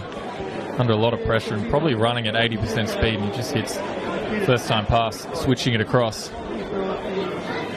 Mentioned the fact that Melbourne Knights committed a lot of bodies forward there for that counter-attack. And hopefully we're ready to pounce. Holy smokes. Is this a triple substitution from Chris Taylor? I think we're about to see something that we have not seen in a long time. As the corner comes in from Oakleigh and is cleared away by the Knights defenders. Look, I'm not going to claim any sort of empirical research here, but I'd be fascinated to know the amount of times in 625 games as a head coach in Victorian football that Chris Taylor has made a triple sub. We'll leave that to the NPL Victoria stats people behind the scene. Certainly one for Victorian football's head historian Tony Pasolia. As the backheel flick was inventive but ineffective from Asad Kasumovic. Talk about firepower. And I was about to say, here is the sight that Ivan Franjic probably did not want to see. Three big names off the bench for Oakleigh. Alex Salmon, Artem Duratovic and Connor Hampson all onto the field of play. Joe Knowles, Asad Kasumovic. Two of the three who have departed. Matthew Dench, I believe, has made his way off the field on the opposite side. So when you're chasing a game against the reigning champions 2-0 down, that is not the sort of thing you want to be seeing. The NPL Victoria's golden boot coming on alongside a very good English defender and the VPL golden boot. And it could be Duratovic who could make an instant impact. Oldfield was agile. One back by McGill. Duradovic. The touch was heavy. Kept alive, though, by Arneson. McGill. Here are the first touches on the ball for Connor Hampson. And the 1-2 is a good one. It's a real scrap. And eventually Sinclair wins it back. Guest. Not away, not fully dealt with by the Knights. This is really messy stuff. And eventually it is skew whiffed away by the Croatia defence. This is a really exciting moment if you're an Oakleigh fan, seeing Alex Salmon back on the park for what's going to be a really good half hour. Oh, lovely. Duradovic, the nutmeg pass. Boyce couldn't poke it inside to any Oakleigh teammates. Duradovic has had a breathless start since his introduction. Hampson on the march. Oakleigh really turning the screw. And Alex Salmon with his first involvement. It was always a difficult chance to turn that one gold with the outside of the foot. Yeah, it would have been really tricky. Good defending in the end from Melbourne Knights to deal with that, but the substitutions are just devastating, Lockie. You can see all three having an impact straight away. And it's more than just fresh legs as well. It's a level of intensity that Chris Taylor is instilling in these players as soon as they come on. And is it proof, Ed, that you can teach an old dog new tricks? Because Chris Taylor, I did the maths for this at the eve of the NPL Victoria Grand Final last season. He made 86 substitutions last season. 52 of them came past the 90-minute mark. 60% of his substitutions were made at or in stoppage time. That's an insane statistic. And so far, 6 of 12 have come before the 88-minute mark. So we've nearly seen as many substitutions this early in the game this year than we saw all of last year from Chris Taylor. I'd love to know what's changed, because that's significant. I mean, it's anyone's guess. I mean, the fact that, you know, Alex Salmon, Connor Hampson, those two sort of returning from injuries, want to get more minutes into the legs as quickly as you can, probably explains it a little bit. But it's not like this is the first season that Oakleigh's bench is stacked. And here is Alex Salmon. That is inventive. You can't knock him for trying. Another player down here, Lockie. Cam McGill on the deck. They are now in a situation where they don't necessarily have a like-for-like player in if they lose Cam McGill in midfield. I mean, Roy Gregory, the 19-year-old, is a possible option. Ajak Dayu, more of a defensive-minded player. And so now we're going to see Ivan Franjic do, well, his equivalent, I guess, of bringing, of what Chris Taylor has just done, bring the big guns off the bench. As on come the experienced heads of Kane Shepherd and Anthony Drizel. Anthony Drizel in his 11th senior season as a Melbourne Knight, and is the only player in this Melbourne Knights side who was on the pitch last time the Knights won against the Cannons back in 2019. And just to finish off that housekeeping, Stephen Lawless and Stephen White. I don't know if Ivan Franjic has something against Steves, but they're both off.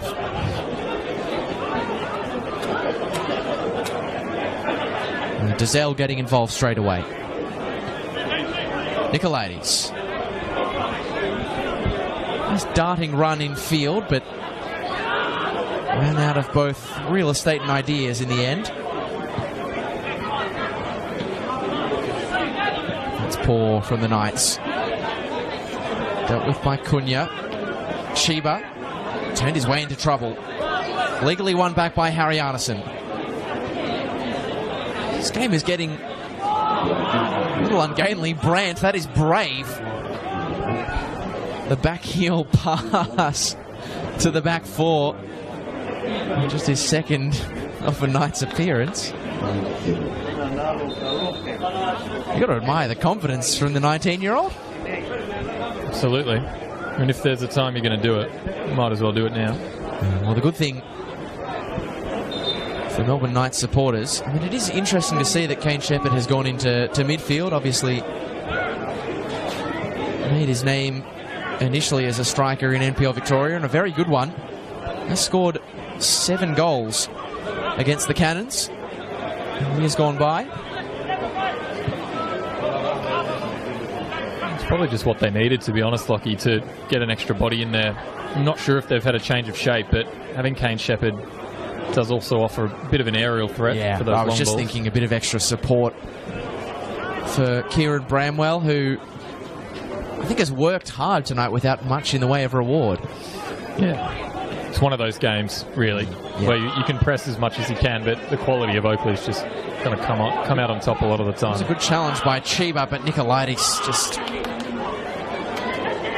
can't make things happen. McGill wanted the ball from Guest. That didn't happen.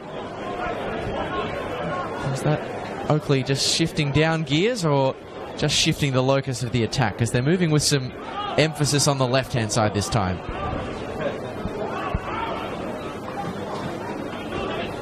Great turn from Guest. The pass not quite matching the initial movement. Giselle, Brandt. They're riskier passes from the Knights, but they need to be at this juncture. Still plenty of time left in the game. Closing in on 23.5 minutes. With stoppage time still to come. Yeah. This is probably one of the more substantial moments of possession they've had as well, but it's that ball there that's letting them come unstuck, Lockie. It either just hasn't had the quality on it, or Oakleigh are just doing too well with their tracking of the Knights centre forwards. This has been a very composed performance from the Cannons so far.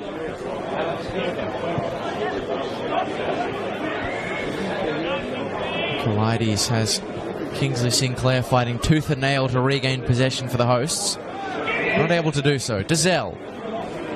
Good switch. Now Dunlop with room to roam. And Chiba on the far side, but just did not have the necessary purchase behind it.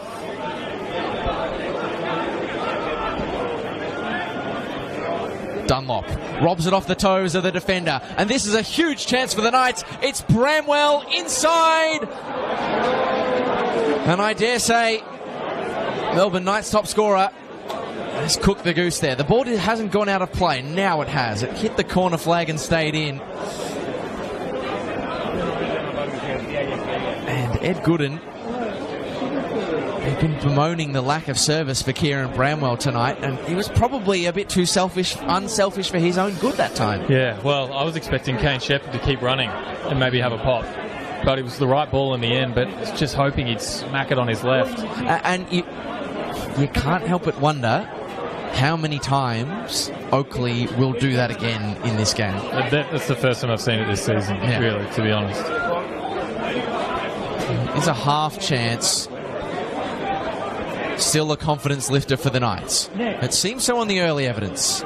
Hampson. Clever just to knock it into the toes of Dunlop. This is a big moment in the game now, Lockie, with the Knights committing more effort forward, more men into the press. Really opens things up at the back. If they can continue this for the next 5-10 minutes, make a couple more opportunities, and they're back in this game. But with all that being said, it just takes one attack from Oakleigh to open things up. One miscommunication in the Melbourne Knights back line. That time they get their house in order. Chiba. It's been quite the find, Masato Chiba, out of State League 2.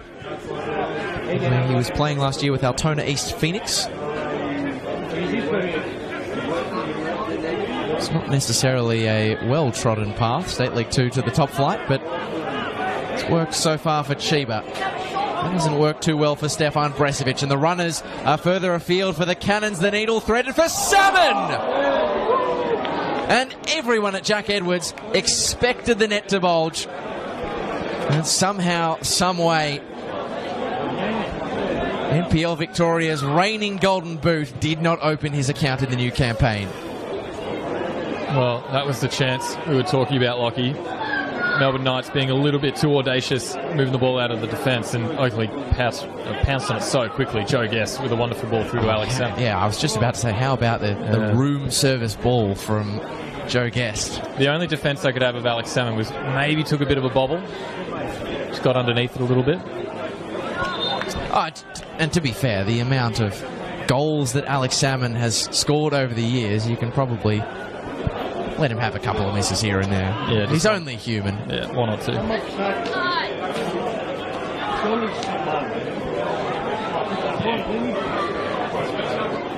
Hurd at full stretch, able to repel the danger.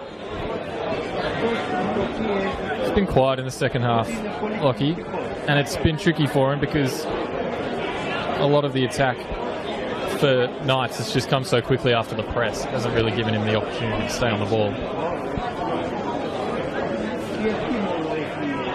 I've watched Oakleigh play under Chris Taylor for 6 years now, and it still hasn't ceased to impress me the speed at which they counterattack. It really is, if you lose the ball, blink and you miss it. Yeah, it happens really, really quick. And when you're counter-attacking as they do, you need 3 or 4 exceptional passes to make it work. And they've got the players to do that. It was good work by Kane Shepherd to keep the ball alive for the Knights. Another searching foray in the Bramwell direction. And a pretty similar end result. Away by the Oakleigh Cannons defence. McGilp looking to get things moving. Over the top it goes for Alex Salmon, who is the wrong side of the offside flag. And Kingsley Sinclair is very disappointed about that fact because he was potentially eyeing off a tap into the back at the back post. Well, I'm disappointed Alex Salmon, despite the fact he was offside. Didn't go for it? I was hoping he hit that first time. Yeah, I was getting a bit of a... Do you remember that goal that Pachim Kasami scored for Fulham against Crystal Palace? That was a chest and volley, but that sort of tight angle. I can see it in my brain right now.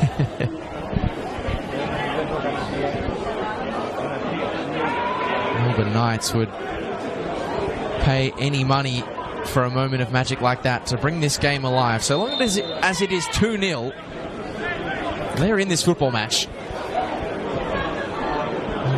Given the start they have had to the season, back-to-back defeats against South Melbourne and Avondale, they could definitely use a rousing comeback win against not just one of last season's top 4, but the reigning champions, to be specific. Well, we've seen it here already, Lockie. A set-piece goal to bring the house down. It was Kane Shepherd's set-piece work that got them their first goal of the new campaign. The first goal of the new campaign. There's the delivery this time. It's more floated. And the header to keep it alive doesn't really do a great deal. Hurd stabs it towards the Oakleigh back 4, who send it back from whence it came. Hampson just... Yep. Smarker was buying whatever Connor Hampson was selling that time. Yeah, they're not holding back now, Knights, in the tackles. And they're accepting the fact that if Oakleigh get past them with 1 or 2 passes, you know, that's just the price they pay to get themselves back in the game. 17 minutes now, Lockie. You could still say there's time for Knights, but something's going to have to happen pretty soon. You need the goal sooner rather than later. And you need to keep Oakleigh at bay, which is, even though they haven't added to their advantage in this second half, easier said than done. Would be a continuation of Melbourne Knights' recent struggles against the other big boys of NPL Victoria. I was quite surprised, Ed, to see that against last season's top 4, just 3 wins for the Knights in their last 25 games against Oakleigh, Avondale, Heidelberg and South. That is disgusting, really. 2 of those have been against the Burgers. McGilp, 1-2 with Salmon, and again, good football by the Cannons. Hampson And Duradovic just couldn't bring the ball under his spell. It's fallen nearly well for Fraser Dunlop. Having a quick look around the grounds here, Lockie. We've just had a couple games wrapped up. Preston and Heidelberg, 1-1. Jago equalising in the 80th minute for Preston.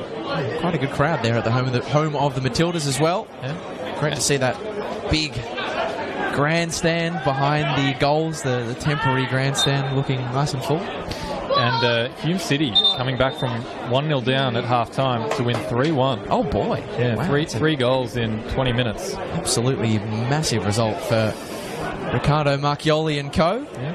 And Port Melbourne, 1-0 up against Green Gully with about 15 minutes left. Don't tell me.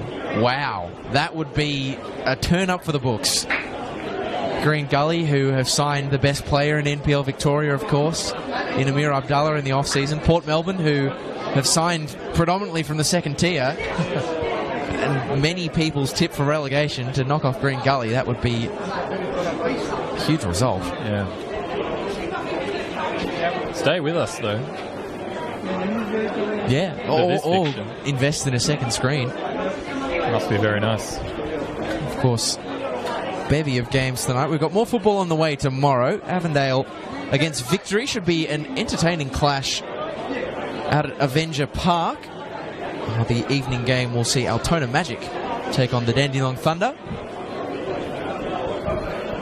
And what remains of this game, we'll see a man who has displayed already this season his ability to come off the bench and find the scorer's sheet in 18-year-old Mark Petheriotis, the former Melbourne Victory youth product, who gets reunited with his former teammate Adam Duradovic of Oakleigh out there on the field tonight. He arrives in place of Fraser Dunlop.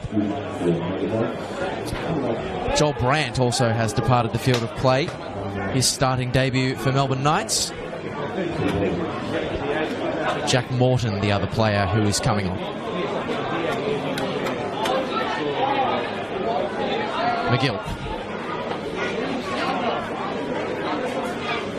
Sinclair shifts it to Hampson. Sized up the delivery but thought better of it. Guest. He and McGill pulling the strings as per. To the byline, ball at the back post. Salmon couldn't get clean contact. The Melbourne Knights have turned it over again. Chiba thought he'd won it back, but it will be a Knights corner to defend. Oakleigh with another set piece. The intensity from Knights is really rather it's I'm not sure whether the referees reversed their decision, but it is now a goal kick. Yeah. Surprised that Knights haven't come out of the gates straight away from the start of the match with this level of intensity to Lockie, because it's changing the game a little bit. I know state of game at 2-0 for Oakleigh, they're going to approach things a little bit differently, but Knights, when they're really pressing hard, look to be doing well. Morton. Nicolaides. Cross comes Boyce. The cross takes a deflection. And one that removes the danger from the situation for Chris Taylor's men. Very delicately poised, this fixture. It all hinges on the next goal. And the third that Oakleigh are currently searching. Hampson finds Sinclair, who turns on a dime, stands it up. Alex Salmon powers it across the face of goal. And Hurd, in his efforts to get in the way and clear the ball, concedes a corner. Yeah, he did hit that one first time, Lockie, which I'm very grateful for. But almost would have gone out for a throw if Alex Hurd hadn't interrupted it. But now Oakleigh, with almost 10 minutes to go, Lockie, this is where they can really wrap things up. They are arguably the most professional outfit in the NPL, and it's very rare that we see them go down from these positions. Corner dealt with. Back at the feet of the taker guest. Salmon trying to turn provider, but repelled by Beresevic. It's the counter press as well, Ed. It's not just the way they press the mistakes, it's the way they win the ball back when they lose it. Yeah. Well, that could have been a Knights counter attack, but the Oakleigh Cannons went hammer and tong to just eat up the available space.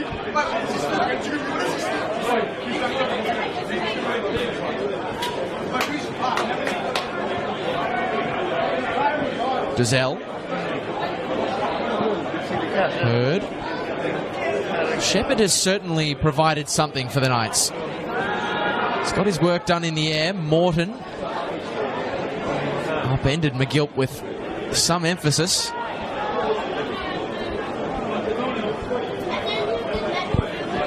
I'm going to drop a little thought bubble out there for you, Ed. Go for it. Would it be controversial to say that Joe Guest has scored 2 goals? By many people's metric, that would make you player of the match. But that it is actually the midfielder alongside him with 0 goals to his name this evening, Cam McGill, who's arguably been best of field. Yeah, I mean, I certainly wouldn't disagree if that's how things ended up. I'd probably also, I know we can't do this, but the central defensive partnership for Oakleigh as well have just looked so solid. Yeah, it's a fair point.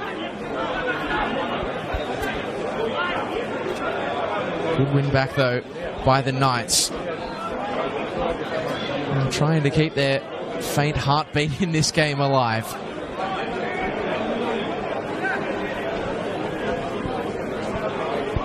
Hurd. Early ball. Tratt away. Using all of his A-League's experience again.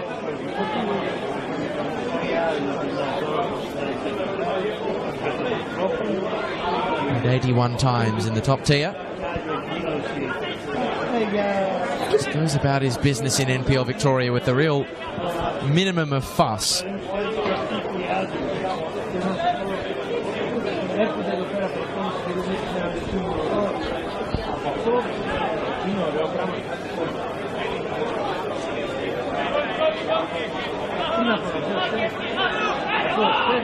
It's always a tough one in this sort of situation, and especially at 2-0 down, at what point you do just start, you know, there's putting numbers forward and then there is kitchen sink throwing. How early do you do that with 9 minutes left to play? Well, it might be a moot point because Guest was, for a fraction of a second there, slipping his way in behind the Melbourne Knights defence. He got across well to cover. I think you start having a look at the PVC, Lockie, to see how easy it is to get the sink away from the wall and away from the plumbing.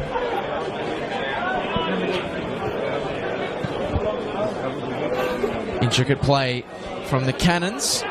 Cross lacking conviction, though, from Brodie Boyce. Look at Ladies being harangued and harassed, and eventually gets the free kick he was clearly after. Which usually when you say that is a critique to say that someone's looking for a free kick, but that time he was doing everything by the book. But also from a fan's perspective, Ed, you don't want to see your team be blown away, but at the same time at 2-0 down, you don't want your team to resemble a sort of, you know, ship captain solemnly going down with a sinking vessel. Yeah, you might as well, you know, throw a few lifeboats out there, see what you can handle. The thing is, I think it may not have looked it, but I fear that Knights have kind of done that straight out of the gates. To be honest, if I was making changes, I probably wouldn't have taken Stephen Lawless off. He's just a bit of an X factor in between the spaces, and that's really what they've lacked. It's not that they've lacked energy, it's just maybe just a touch of quality going into the final third. Across comes Cunha. And it's hard to tell from this vantage point whether the final touch was from Duradovic trying to keep the ball alive or Miguel Cunha playing a blind pass back to his goalkeeper. And I hope for the sake of the Portuguese defender that it was the former and not the latter. There's been a yellow card shown here, Lockie, as well. I believe to Arden Duradovic, perhaps. I'm still keeping an eye over on the corner because Miguel Cunha was remonstrating with some zest with the assistant referee. Here is Cunha. Sets a task for Bramwell. This time the long ball does work out for Kieran Bramwell, who drives it in. And perhaps advancing slightly further would have done he and his side more favours. A few of the Knights' persuasions start to head towards the exits. If they just get one, it is on here at Jack Edwards. Chiba. Morton trying to signal to move the magnets around further afield, but there's not a lot of willing runners at the present moment. Duzel. And Shepherd. Angle cross. It's the same story once again, away by the defensive duo of Hall and Tratt, but the header forward came off the arm of a Cannons player, so this is a free kick in shooting range for the Knights in a not dissimilar, dare I say it, territory, Ed, to the spot in which Joe Guest opened the scoring in this game some 60 minutes ago. The only thing I ask of whoever takes this free kick is to not have it hit the wall. There is nothing worse than a big moment free kick and it just goes straight into the wall. At least get it up and over.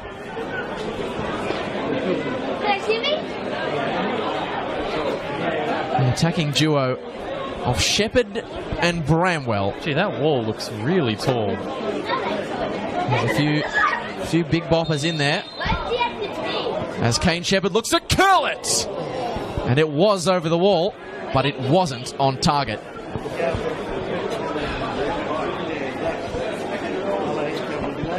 It wasn't far away from an anything you can do, Joe Guest, I can do better sort of situation from Kane Shepherd. I would have loved to just see that nestle into that right-hand corner.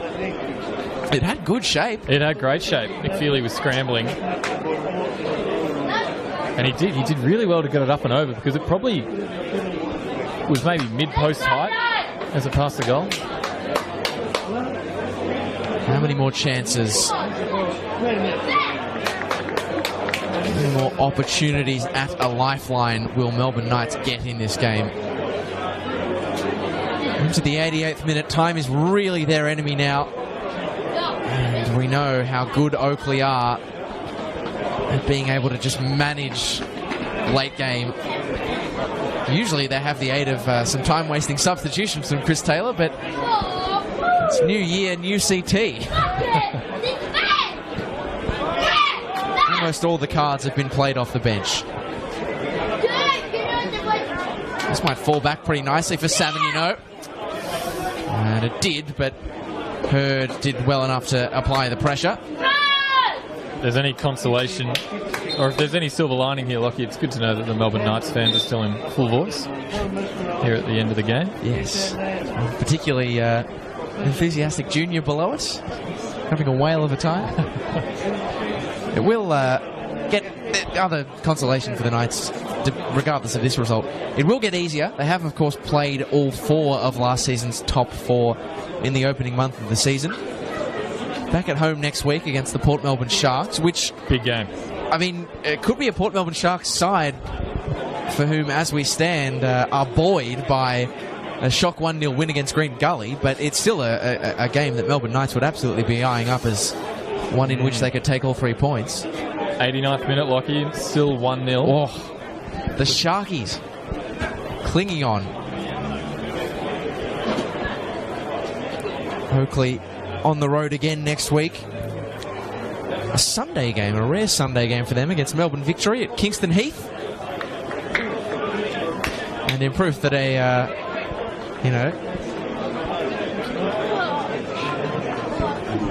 old habits, they are hard to shake.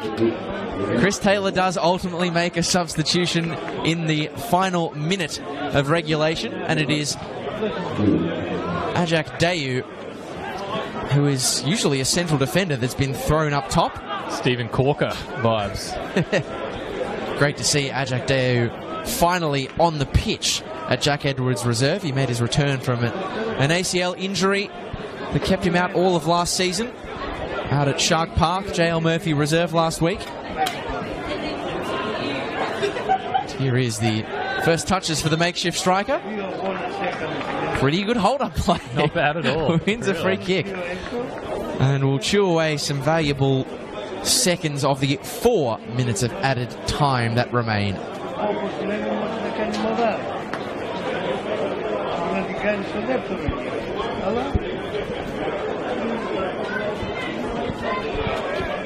Dayu again. Maybe you should play them more often. Ball sent in over the head of Artem Juratovic. Oh. Chris Oldfield going right to the edge of his area to try and get things moving for the Knights. The fresh legs of Dayu giving the Knights defenders a fair bit to think about. Some serious pressing. And that ball, in probably 18 months' time, might be caught by us as it heads very possible into the construction zone. I was really excited to see whether or not that would bounce back down to ground level, but it looks as though it has stayed in the grandstand.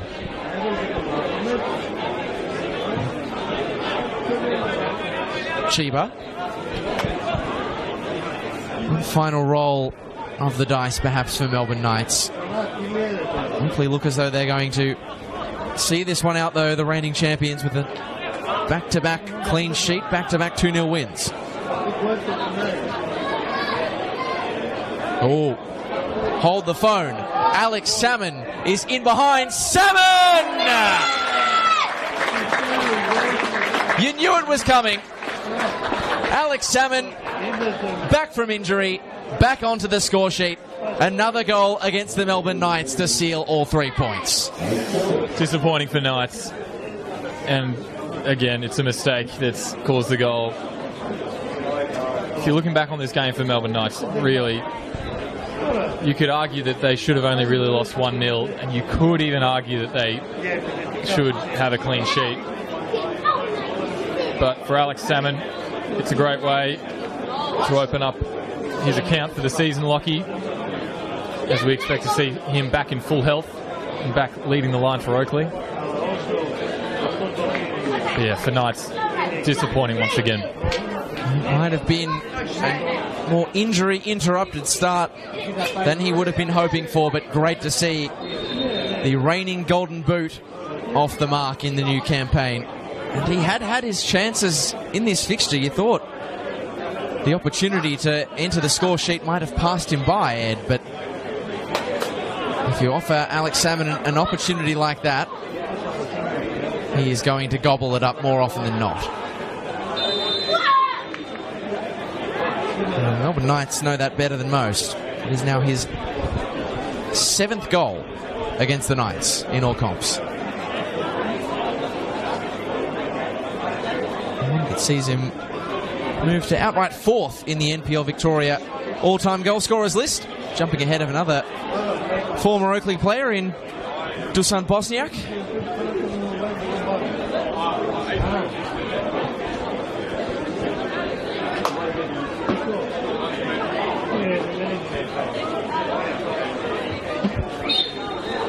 Composed, comfortable, clinical Oakleigh Cannons, the champions of NPL Victoria, with a champion performance from minute 1 to 90 at Jack Edwards Reserve. 3-0 winners against the Melbourne Knights. And it was Chris Taylor's side in control from as early as the 21st minute. They didn't have it all their way leading up to that point. And that is often the case here in the southeast. They turned to Joe Guest to change things, and change it he did. His 50th NPL Victoria goal, a spellbinding free kick that got the beating of Chris Oldfield, and it wasn't long before he doubled both his and the Cannons' money for the evening, pouncing on a Melbourne Knights misgiving from Steve White. And the Knights, they did make their substitutions. They did find a second win. They did huff They did puff, but ultimately it was another night without profit against one of the other big boys of NPL Victoria, and it was Alex Salmon who took advantage of another Melbourne Knights misstep late on in the game to seal the deal with a third that secures back-to-back 3 points for Chris Taylor's side, who now, Ed, are starting to find some steam in the new campaign. Yeah, a little bit of an inconsistent start, but this is about as comprehensive as it gets. You mentioned the changes that Chris Taylor made, the uncharacteristic changes, but they're the ones that paid off in ensuring that Melbourne Knights had no path back into the game. And you mentioned some big boys, Lockie. There is one particular big boy who is becoming an even bigger boy as he steps out of his home of Victoria and heads away to the big lights of Sydney. This is your, for now, at least for the substantial future, final call with us here at NPL Victoria. Yeah, for the time being, yep, off to the north, to the Shadow Realm, as some call it, after doing the maths before the game, I think 6 years, and I think this is game 215. Wow. Have you been commentating for as long as Knights haven't beaten Oakleigh? Pretty much the same amount of time, yes. Wow. Well, maybe my departure is a good thing for the Knights. Maybe you're the curse. Well, I'll say from myself and on behalf of many of the fellow commentators here at NPL Victoria, wish you all the best. And I'm sure that as NPL Victoria has been, Sydney will just be another stepping stone en route to a fantastic commentary career. Oh. Well done, Lockie. Thank you, Ed. That's very, very kind. A very sentimental note on which to end. Well, a very warm, fuzzy, and good-feeling evening for the Oakleigh Cannons. Controlled as always. 3 points on the board, 3-0 on the score sheet. The reigning champions are up and running in the new campaign. We bid you adieu from Jack Edwards. The full-time score, Oakleigh Cannons 3, Melbourne Knights 0.